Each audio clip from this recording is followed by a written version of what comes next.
talk about, and we're here today to do just that. They have a long intertwined history, and the plant has been used as an aphrodisiac in many parts of the world for centuries. And now that cannabis has entered the mainstream consciousness, which it has, we're beginning to rediscover what our ancestors have known for thousands of years, that cannabis can enhance your sexual experience.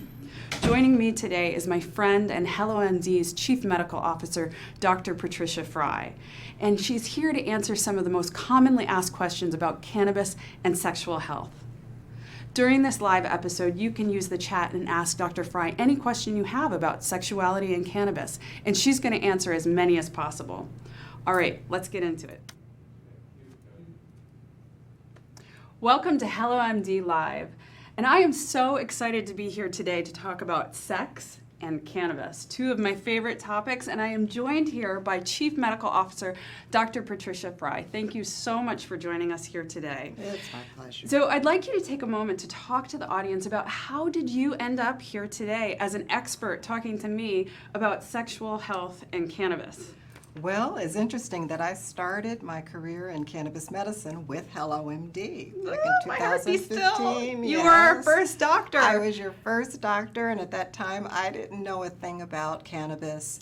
And over the course of a couple of years of evaluating patients and talking to patients and reading, studying cannabis science and medicine at the University of Vermont, I have come to really appreciate the healing effects of this plant. And if I remember correctly, 5 or 6 years ago, you were really on the fence about the efficacy of cannabis. I mean, we had a little bit of a rocky start there, right? I did. I was a little conservative, and rightfully so. And really didn't understand just how safe this medicine is. Right. But now you've written a book. I have. I wrote the Medical Marijuana Guide, Cannabis in Your Health. And it's an amazing book. And I just have to tell everyone, Dr. Patricia Frye is really one of the nation's, if not the world's, leading experts on cannabis at this point. This book was basically the culmination of all of your experience, not only in your personal practice of seeing thousands of patients, but also on HelloMD's platform. Absolutely. So well worth the read if you're interested in medical efficacy of cannabis. Yes.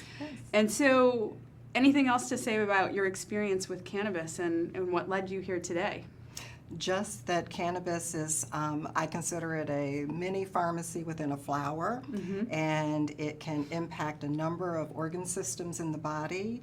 We have this endocannabinoid system that's there to regulate and modulate other systems, and it creates balance and homeostasis. And it has an enormously high safety profile. It's a wonderful medicine. Fantastic. And so I'm just going to emphasize for the rest of this episode, this is the doctor, and I'm not the doctor. I'm just me, right? I'm just being Pamela. And she's where the wealth of information, and I'm all the anecdotal evidence or whatever my opinion is. All right. So let's dive right in. Okay. Okay, we're going to start with just some commonly asked questions about sexual health. So one of the most common questions is, how does a positive sex life contribute to your overall health? Well, sex is another form of expression, and it offers a unique dimension to interpersonal relationships. And the frequency of partnered sex is the mechanism by which we have improved health. So it's about intimacy and connection. Wait. So you're telling me that the general, like your general overall health isn't coming from the act of sex, it's coming from the connection and the intimacy? That's correct. And well, sex can help reduce stress, and you do burn more calories than you would if you were, let's say, watching television.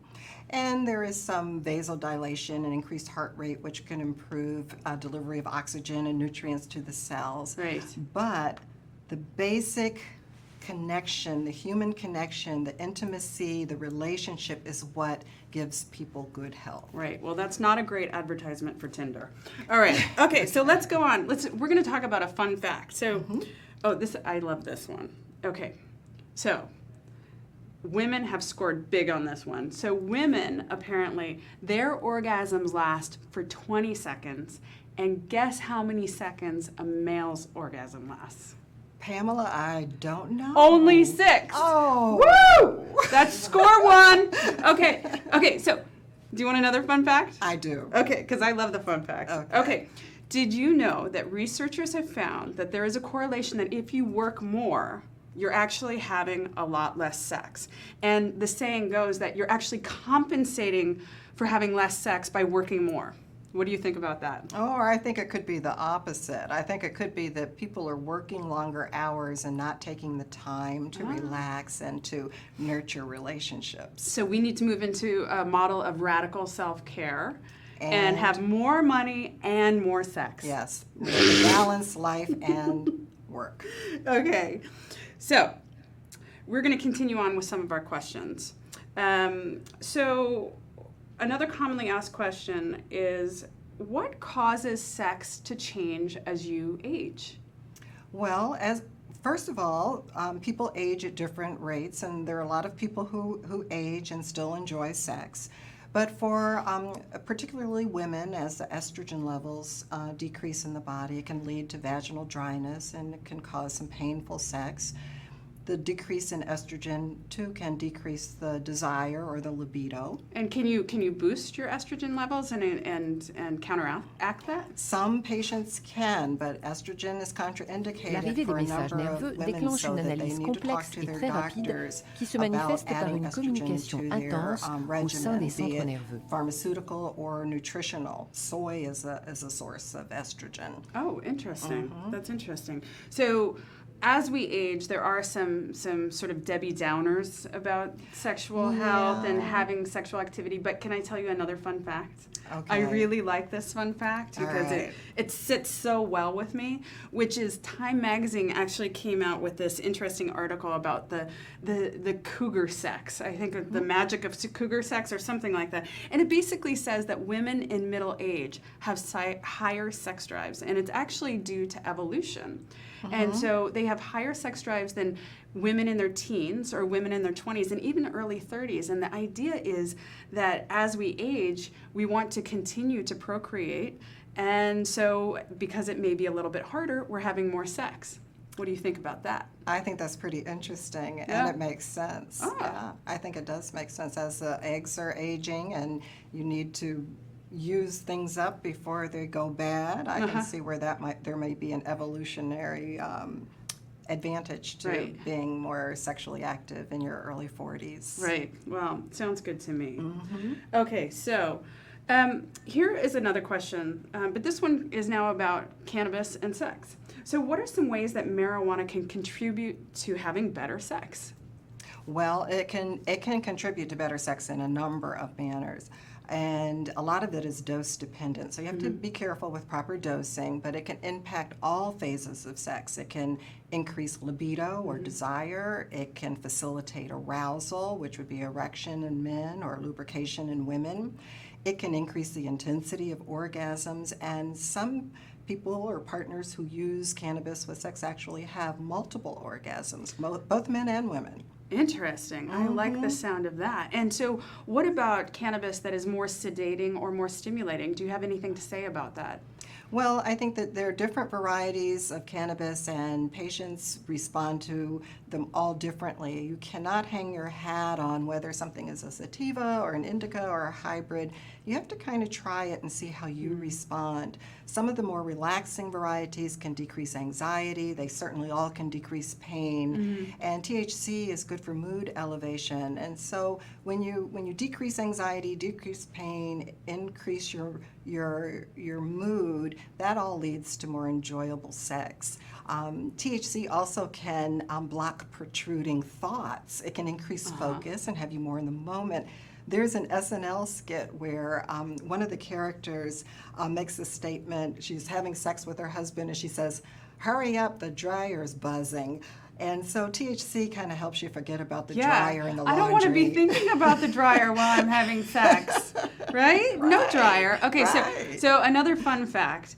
THC actually affects our perception of pleasure, and it's thought that it has a similar effect to the bliss molecule that we create in our brain called anandamide. Yes. I love talking about anandamide because it's actually, ananda is actually the Sanskrit word for love, I believe, and anandamide means bliss, and so anything that gives me more bliss, I'm down with that. So you tell me, what's going on? Anandamide is one of the compounds that the body makes that activates our endocannabinoid system.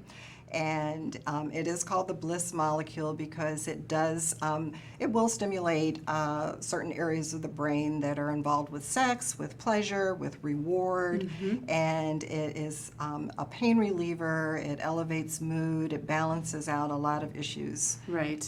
So it actually mimics that in a way. Yes, THC will activate the receptors the same way anandamide will. Right. I want to be called anandamide. Do you think I can change my name? You could. Oh, good. You can call me anandamide from now on. And another cannabinoid fact is that CBD is thought to be so helpful because it interferes with the enzyme Fa that breaks down anandamides. So then when we have issues where patients have low levels of anandamide, by using CBD, we can raise their anandamide levels. So it's like anandamide and Fa are like in mortal combat, and we want anandamide to win. Absolutely. Right. That's a good way of putting it. Right. Don't call me Fa, call me anandamide. There you go. Okay. So, audience question. Can smoking weed help me with having painful sex? Yes, because both THC and CBD are pain relieving, they both relax the muscles, and that would include the muscles in the perineum. It would help with pain if you have arthritis in your hips or in your lower back. So using cannabis can definitely reduce pain. I have patients with a condition called vulvodynia, and they have pain in the area around the vagina. We don't know what causes it. There's really no good treatment for it. Those patients commonly come back and report to me that by using cannabis before sex, they're able to have sex and enjoy it and without pain. And so just to clarify on that, if it's a lack of lubrication, you still would need lubrication in addition to ingesting cannabis. If you have lack of lubrication despite using the cannabis, then yes, you could use a topical. Yeah, wonder twins unite. All right, another fun fact. Are you ready for it? I'm ready. Okay, so sex feels good, but it also relieves pain. So I was just thinking about this. If you stub your toe, it sounds like you should immediately go and have sex. Well, that's one way of looking at it. There are a couple of studies actually that I've read in the past that show that that sex relieves migraines. Right. That sounds, there's no argument there. All I think right. it relieves a lot of things. It does. And increases intimacy, according to you. Yes. Okay. All right, so now we are going to just take a moment and look at this book, because I think this is a book that everyone in their life should at some point take a look at. But I was a little bit surprised. It's the Kama Sutra. This one is by Nietzsche Lacroix.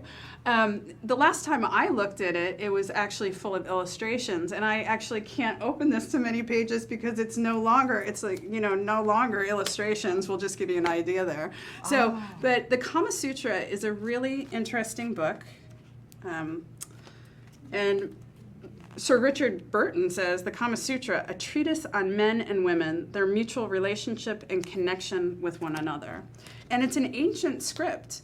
And I'm just going to read a little bit from this because it is so interesting, and it dates back thousands and thousands of years. In ancient India, sense and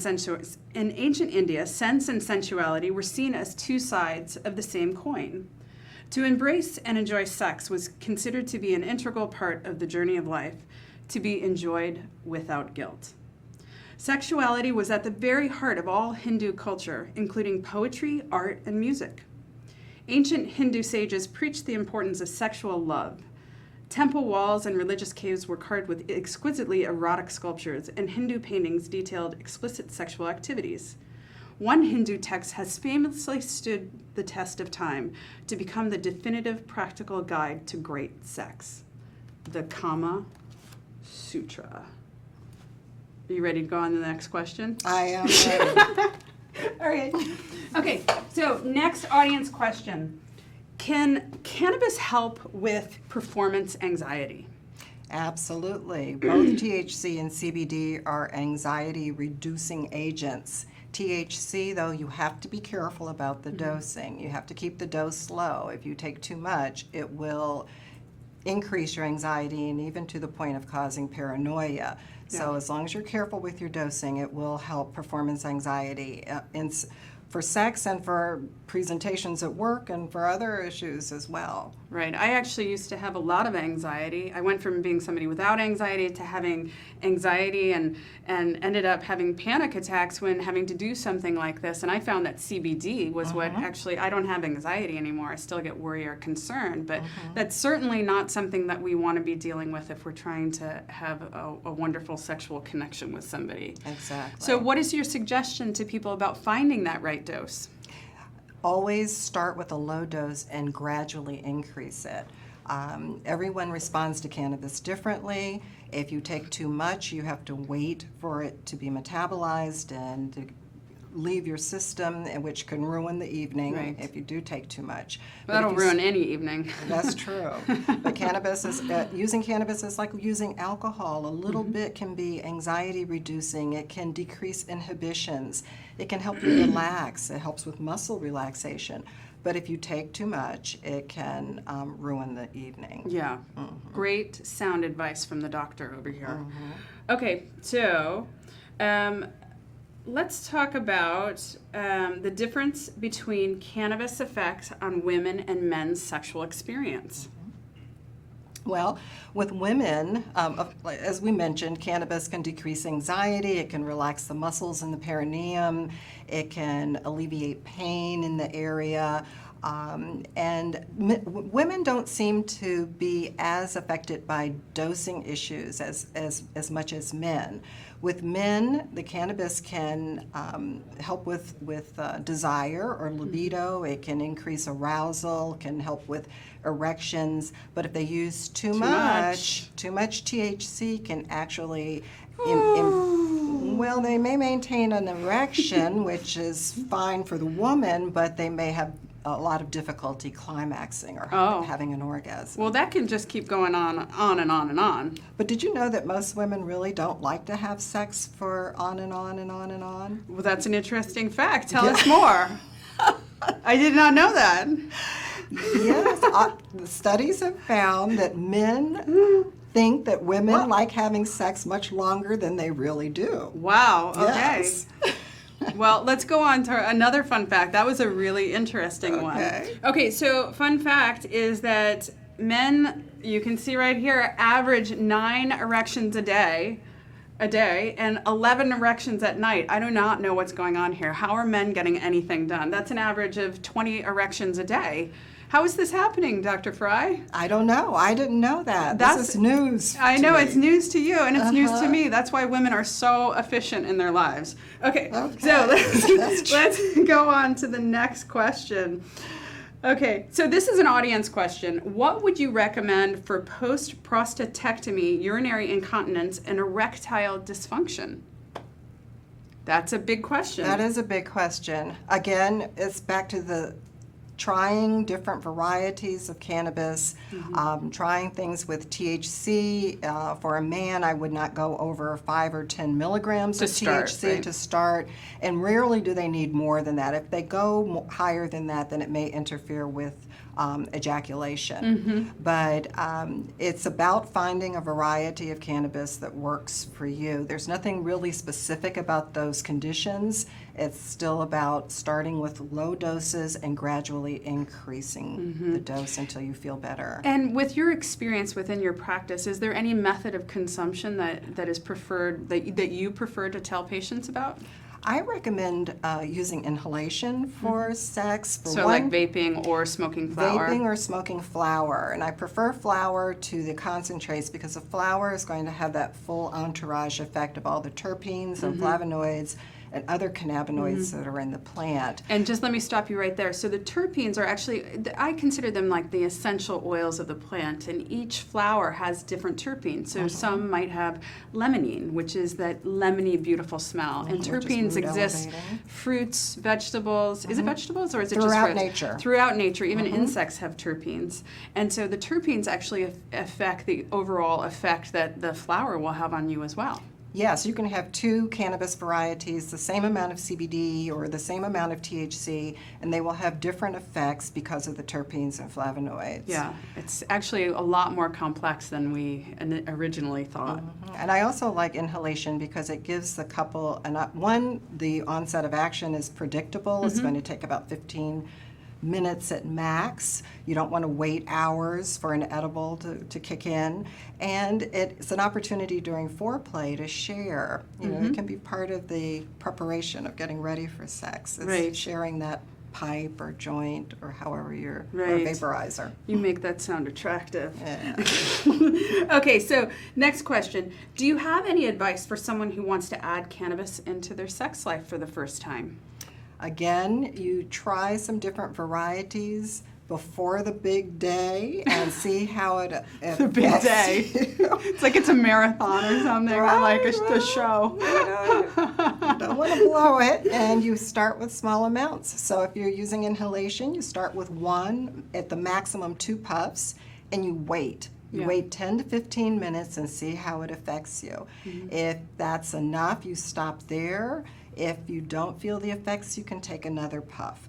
But it's all about gradually increasing the dose until you experience the effects you're looking for. And in my personal experience, my preference has always been edibles, and choosing edibles that I've used before in a low dose and waiting to feel the effects. But or with vaping and some flour. The problem with edibles is the absorption is very unpredictable. A lot has to do with how much fat is in the gut. You could eat that whatever edible that is, that dose that you've always taken, and it could kick in an hour, or it could be 4 hours, or it could be the next morning. So you don't want to wait around a long time. And so if there's fat in the gut, it actually increases the absorption. So if you eat a bowl of ice cream and then you have, if you have your edible, you're actually going to feel the effects a lot more. Right, but again, it could take an hour or 2 before you're going to feel the effects. I know if for me it takes about an hour and a half, and for some people it doesn't, but I think the rule of thumb is between an hour and 2. Although I have had patients where it's kicked in the next morning when they were at work. Oh, that's no good. So always try before you fly, right? And inhalation, I think, is the best consumption for sex. So we're going to move on to another fun fact. Okay. Research has shown that sex actually may reduce your overall feeling of stress. What do you think about that? I think that's true. But why is that? What is it about cannabis that actually helps people feel like they're reducing their stress? Is there some sort of chemical release in the brain, or is it mimicking something? Well, CBD in particular interrupts the stress response from the brain. The stress response is a survival mechanism. If you are faced with a bear. A bear, exactly. That's my tip. There's a bear in the room. You want to be able to run fast, and so the stress response it goes from the hypothalamus to the pituitary gland down to the adrenal glands that sit on top of your kidneys, and it releases stress hormones that divert blood flow from the gut to the arms and legs to your muscles. It makes you hyper alert. It helps you see, and it helps you to run faster than the other person in the room. Right, you want to run really, really fast if a bear is running after you. You don't have to run faster than the bear, just faster than the other person. So if we were running, I'd be running faster than you. I don't know. Maybe, we don't know. Let's get a bear and try it out. Okay, so audience question. I'm curious about cannabis and CBD as a lubricant. Can you touch on that subject? That sounds like no pun intended. Actually, I've had patients come back and report to me that they're taking CBD for other reasons, and they say, and you know something, Doc, I've been becoming more lubricated, and so it's not the intention that they're using the CBD, but that is a kind of a bonus effect. If that doesn't happen, it's certainly reasonable to use a topical lubricant, and it could contain a cannabinoid like CBD or THC, or it could be something that's just a lubricant. Well, we were talking about this a little bit before we went live, and I know anecdotally from talking to a bunch of my friends and myself that the THC lubricants on the market have actually had a really wonderful overall sensation and effect while having a sexual experience. Now, I know everybody is different. What are your thoughts on that? My thought is try it. It Yeah. might work for you. There's no reason not to. Yeah, I Yeah. like that. Yeah. Okay. So, are there any drawbacks to mixing cannabis and sex? I would say the only drawbacks are one in using too much THC. Of course, for the male, it can interfere with sexual intercourse or with orgasm. For couples, partners who are trying to become pregnant, high THC usage can cause a decrease in the number of sperm. So that would be a contraindication. And then I don't usually recommend cannabis for couples who are trying to become pregnant, and certainly not in pregnancy because we just don't have enough data. It's probably okay, but being boarded in pediatrics, anything that involves the developing fetus and young children, young babies, I prefer to err on the side of caution and try to avoid it. Absolutely. And I want to add something to this about just generally cannabis and sexual health. I like to say, we've been in the cannabis game for a long time, and often people are drawn to cannabis because they have a problem. Maybe it's with their sexuality or sexual health or just sexual experience, whatever it may be. I always like to say that cannabis is sort of a tool in your wellness toolkit. It's not the silver bullet necessarily. Just because you're going to smoke or ingest cannabis doesn't mean that you're going to have an amazing sexual experience. There's so much else that goes into it, like taking good care of yourself and your general wellness and really trying to create optimal wellness across, like I say, the body, mind, and the spirit. Absolutely. Cannabis won't fix a bad relationship.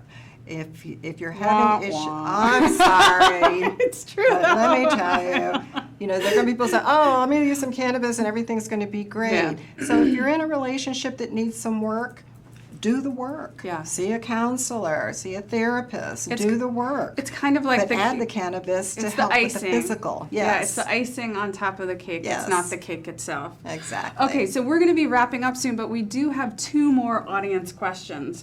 Okay, so first audience question. You're advising smoking with all the health drawbacks? 2 or 3 puffs of cannabis once or twice a week is not going to cause a health issue. If you have sensitive airways, like if you have asthma, reactive airway disease, and that's not the best mode of delivery for you, then I would recommend a tincture, an oil that goes under the tongue. There's no increased risk of lung cancer associated with smoking cannabis, but cannabis does have products of combustion, tar and benzenes when it is heated. If you vaporize up to about 350 degrees, you will avoid those products of combustion that are carcinogenic.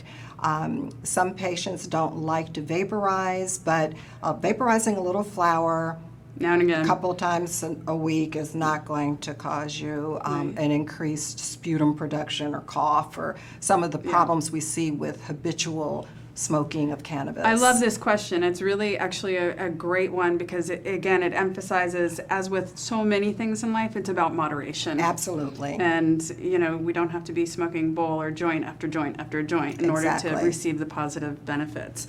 Okay, so last question, and I really like this question as well. Thank you, audience, for the participation today.